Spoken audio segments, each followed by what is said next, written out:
nous sommes partis sur deux éléments. Le premier élément, c'est que le foncier du Sénégal n'augmente jamais alors que la population sénégalaise augmente. Tous les jours et tous les intervenants l'ont dit, nous sommes face à des conflits. Et pour faire face à ces conflits, on a vu que dans certains tribunaux, on dépasse les 70% des conflits d'origine foncière.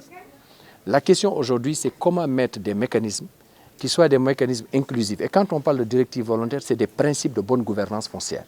C'est-à-dire qu'aujourd'hui, si vous voulez investir votre argent, vous devez parler à la communauté. Vous devez vous assurer que la communauté adhère à cette dynamique. Vous devez aussi vous intéresser à l'intérêt du pays. Parce qu'aujourd'hui, le Sénégal, on sait que le Sénégal a besoin d'investir. Parce que si on n'investit pas, on ne peut pas se développer. Donc, or, l'investissement doit être responsable. Comment faire pour que celui qui a de l'argent et celui qui a la terre puissent collaborer et cohabiter? Deuxièmement, nous avons aujourd'hui des défis. Parmi les 5 préoccupations de l'agriculture, c'est nourrir les Sénégalais, c'est de générer des devises pour l'État, c'est de créer des revenus, c'est de gérer l'environnement, mais aussi c'est de créer des emplois.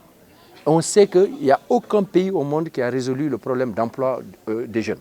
Et on sait que l'agriculture est une des solutions. Et il n'y a pas d'agriculture si on n'a pas résolu la question foncière. Donc comment faire aujourd'hui pour que les jeunes accèdent à la terre? Comment faire pour que les femmes accèdent à la terre? Et nous devons comprendre que la manière dont les femmes et les jeunes doivent accéder ne doit pas être la même chose qu'au niveau en Occident. Nous avons nos réalités et nos pratiques. Comment faire, par exemple, pas plus tard qu'hier à Toubacouta, on a accompagné des dynamiques où 300 femmes ont pu accéder à des délibérations sécurisées. Je pense que si on parle avec nos autorités religieuses, si on parle avec nos autorités coutumières, et si on accepte que c'est l'État qui doit arbitrer et réguler, le secteur privé a les ressources financières, les populations ont la terre, il est possible de trouver des cohabitations. Et c'est pourquoi on a développé les plateformes, notamment en Casamance, où on est aujourd'hui en train de travailler avec l'ensemble des acteurs à partir des directives volontaires. Et les directives volontaires ne sont qu'un concept. Ce qui est important là-dedans, c'est les principes de bonne gouvernance responsable.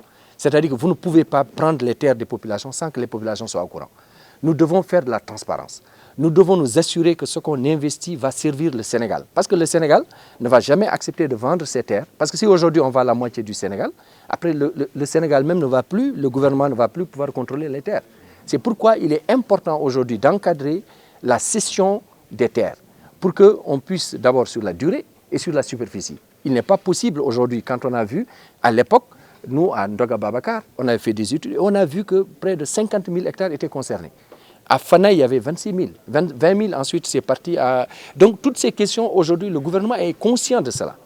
Comment accompagner le gouvernement pour qu'on régule cela, pour qu'on puisse gérer les terres, qu'on puisse investir, mais aussi qu'on puisse sécuriser les investissements des populations qui sont autour des terres, mais aussi les investisseurs qui ont leur argent. Parce que si on n'a pas ces investissements, on ne peut pas se développer.